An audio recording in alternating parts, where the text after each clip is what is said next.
The international creative club म्हणजेच TICC आयोजित अतुल परचुरे बाल कलाकरंडक सीझन 1 यशस्वी पार पडला आणि आज आपल्याबरोबर आहेत अक्षदा ma'am. DES new English medium school ज्यांना प्रथम क्रमांक मरुत सखा या नाटकासाठी मिळालेला आहे. Hello ma'am. हॅलो. कसा होता अनुभव तुमचा? खूपच छान.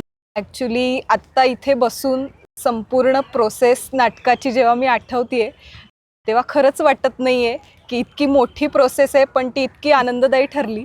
आणि यात सगळं श्रेय विद्यार्थ्यांचं नक्कीच आहे, पण तितकंच आयोजकांचं आहे, कारण त्यांनी इतकी छान ही स्पर्धा आयोजित केली आणि त्यांच्यामुळे आम्हाला खूप छान अनुभव मिळाला आहे.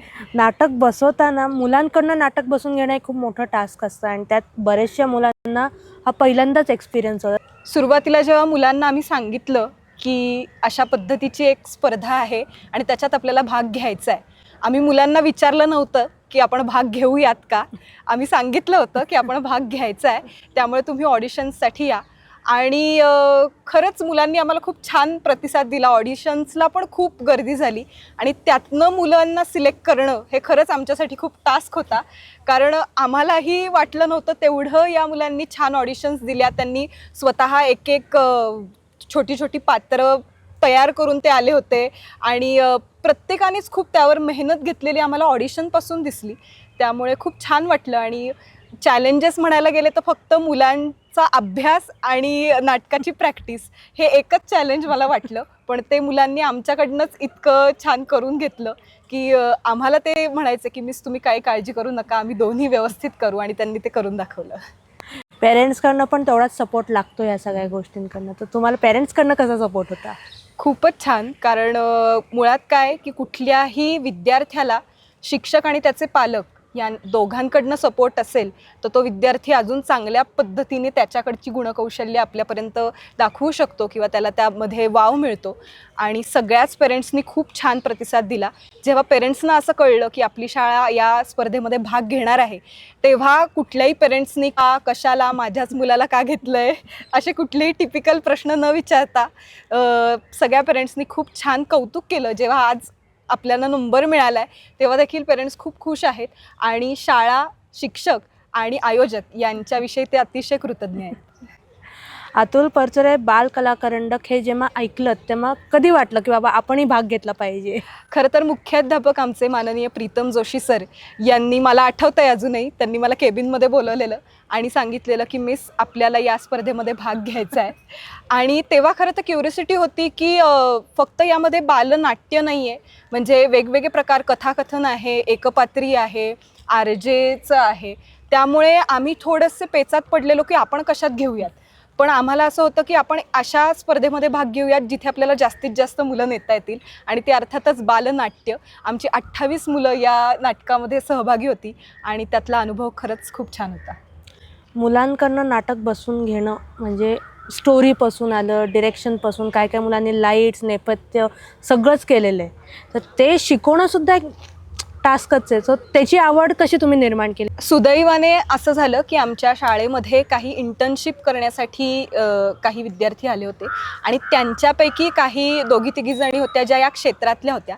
त्यांची आम्हाला खूप मदत झाली. मी आज आवर्जून त्यांची नावं इथे घेईल. कल्याणी आणि अमृता अशा त्या 2 तायांची नावं. आत्ता तुम्ही मुलांच्या बाईट्समध्ये देखील त्यांची नावं ऐकली असतील.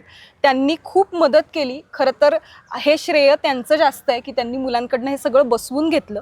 आणि मुलांची कमाल अशी की बरेच जण हे पहिल्यांदा करत होते, पण जसं जसं आम्ही त्यांना सांगत होतो की लाईट्स देणं म्हणजे काय, साऊंड करणं म्हणजे काय, किंवा एखाद्या पात्रात शिरणं म्हणजे काय, हे त्यांनाही पडलेले हे प्रश्न होतेच. पण जेव्हा आम्ही त्याची उत्तरं त्यांना द्यायचो तेव्हा ते उत्तर घेऊन त्यावर बरोबर काम करायचे. त्यामुळे त्यांनी ते सगळं छान पेलवलं. या नाटकाचे लेखक कोण आहे? मूळ जे नाटक आहे ते शरद जोशी म्हणून आहेत, त्यांनी लिहिलेलं.